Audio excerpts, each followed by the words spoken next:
Where did Absalom flee after killing Amnon, and why did he go there? This is the question we seek to answer today as we continue our verse-by-verse study of the book of 2 Samuel on walking through the Bible.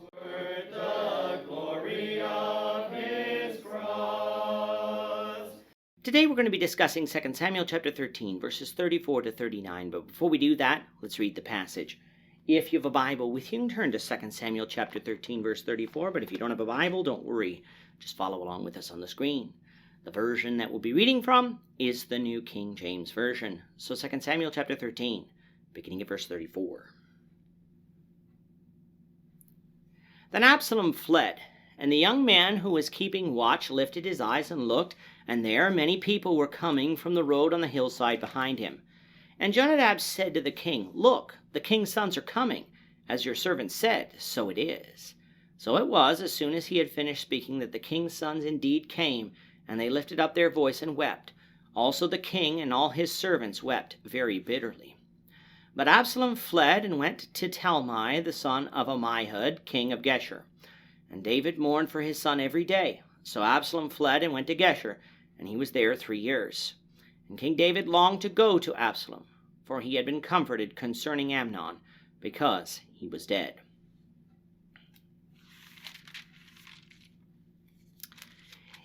David is noted in Scripture as a man after God's own heart. But let's not forget that David was a man. He was not God. Therefore, just because David walked in faith towards God, David did have weaknesses. And he did sin. Some sins we would call grievous today. One of his weaknesses was his lack of self-control around women, which led him to have multiple wives, with children coming from each of these wives. And just as it was within Jacob's household, such an arrangement led to sibling rivalry and immoral behavior.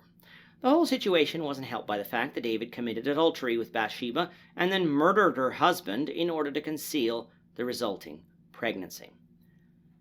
Now, yes, David repented, but he was punished with a dysfunctional household and one in which the sword would not be removed from, meaning that some of David's sons would die by the sword.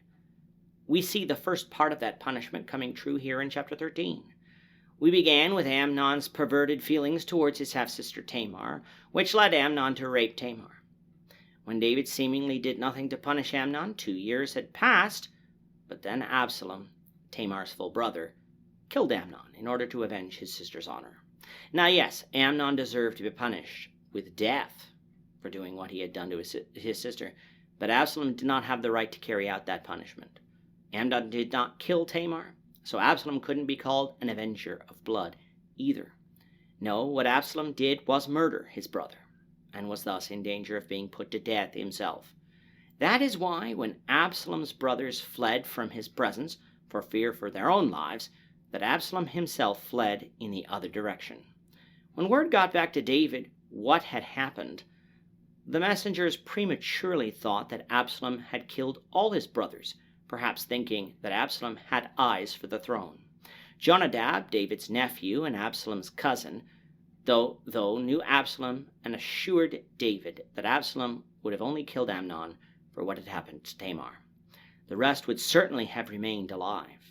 And soon enough, Jonadab's words were proven correct when David's sons returned to him. All of his sons, that is, except Amnon, who was dead, and Absalom, who fled, that is. Where did Absalom go? Well, he went to be with Talmai, the son of Ammihud, king of Geshur. Why would Absalom go here? Well, first of all, as an intentional murderer, Absalom could not flee to a city of refuge, like Shechem, which would have been relatively nearby, for cities of refuge were not a refuge to an intentional murderer, only those who killed another by accident.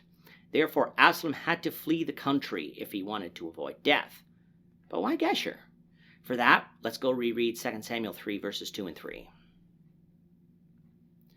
Sons were born to David in Hebron, and his firstborn was Amnon by Ahinoam the Jezreelitess, his second Chileab by Abigail, the widow of Nabal the Carmelite, the third Absalom the son of Maacah, the daughter of Talmai, king of Geshur.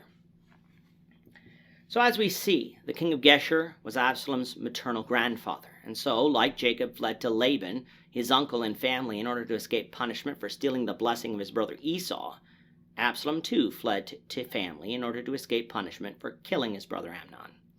Geshur itself is located close to the northeastern shore of the Sea of Galilee, and was a portion of land that the children of Israel did not conquer when they came to the Promised Land, though they should have. This land would be in the same general vicinity where Jesus did some of his Galilean ministry, such as feeding the 5,000 in Matthew 14. It is said that Absalom remained in Geshur for 3 years. So coming back to our timeline, we're now almost a decade removed from David's adultery with Bathsheba. David is probably around 55 by the end of chapter 13, and we're drawing closer to the end of his reign.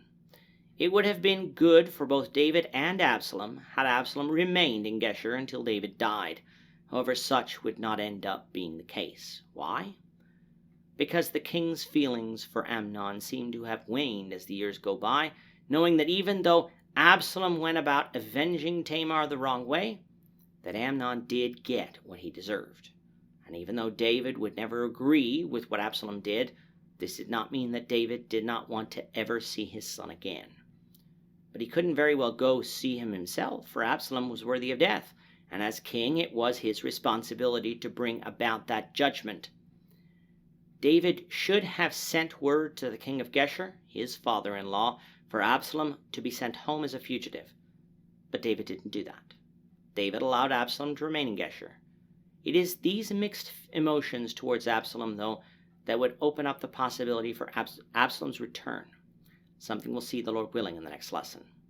With that, our time is up for today. The Lord willing, we hope you'll join us for tomorrow's discussion of 2 Samuel chapter 14, verses 1 to 11, as we continue our walk through the Bible, one verse at a time.